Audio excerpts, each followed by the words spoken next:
Do you know what the Mandela Effect is, Gus? Not really. It's when they say, you're remembering it wrong. Well, a lot of people remember it that way. Well, that's just some and think about this when I say it. In fact, Garrett, look up Mandela Effect. I want to see how the actual definition before I put it in my own words. Because when I read this, you need to realize this is insane. They're saying so many people remember something, but they remember it wrong. Okay, think of anything in your life where four of your friends are like, oh, we all remembered it the wrong way. That never happens. And these are four people that were at the same event. So wouldn't it be harder, I would argue, for something to happen somewhere in the world and you say, and by the way, I never once in my life thought Nelson Mandela died in prison. I never once in my life thought that. And you watch me on this desk. I'm dumb. It's almost like that. Yeah, a lot of people thought that. I don't know one person that thought Nelson Mandela died in prison, because the big deal was when Nelson Mandela got out. The big deal was that, like, when Nelson Mandela got out, he divorced his wife. Everyone remembers that. Everyone that I hang out with, and I think you know the people I hang out with, they throw directions to Jeep tops and fucking apartment listings out the fucking window. So what is the definition of the Mandela Effect, Garrett?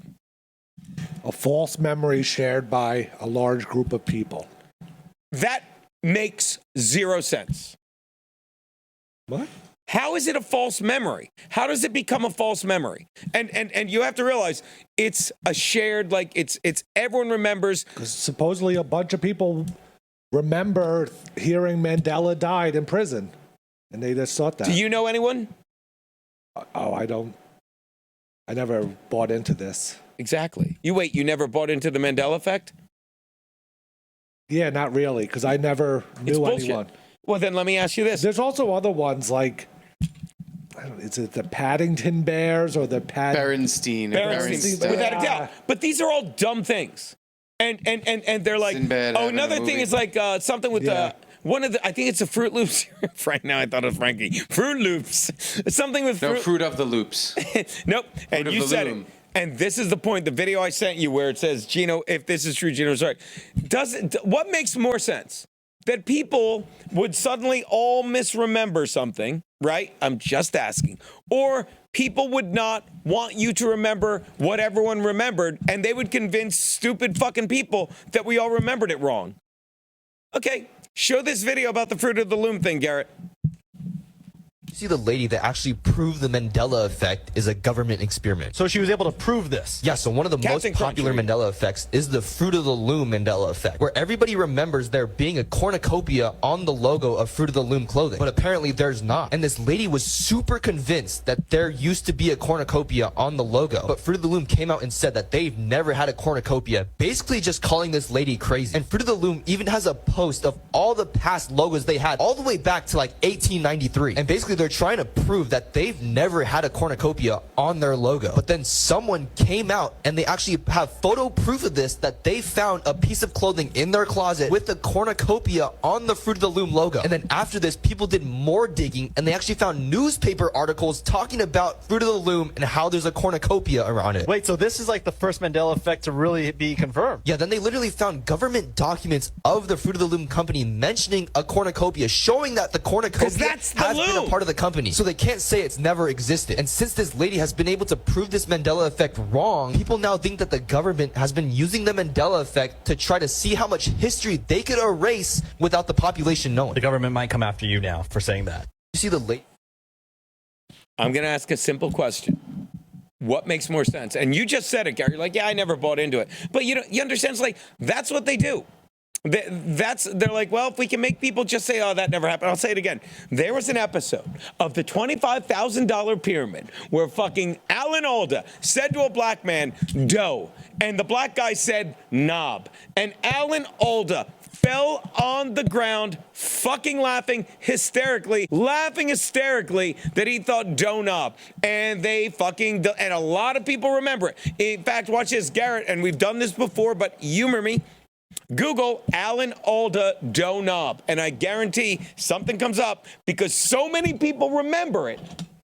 So many people remember it that they put it on Snopes or something to say, no, you're wrong. Then why do we all remember it? Well, obviously everyone's racist and all these people hate black people. And there's absolutely no, okay, here we go.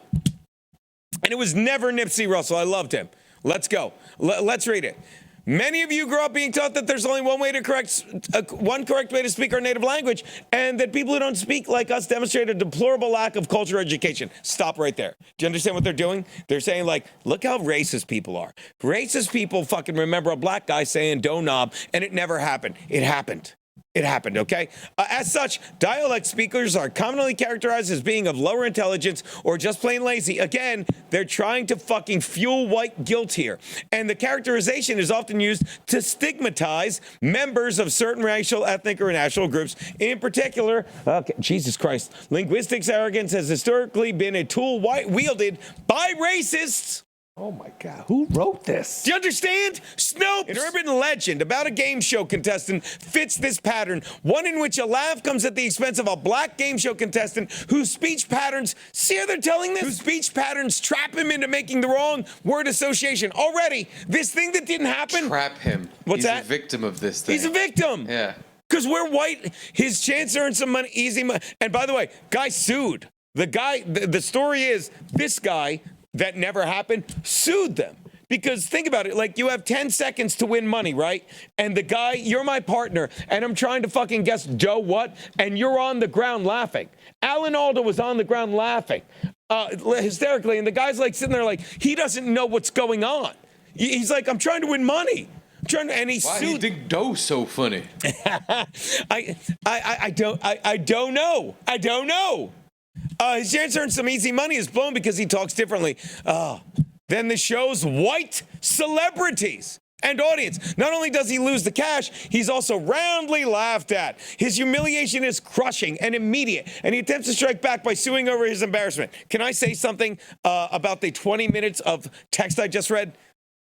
No, we remember what do they want us to think? They want us to think that we all hate black people and remembered this, and we were like, this is where it gets insane.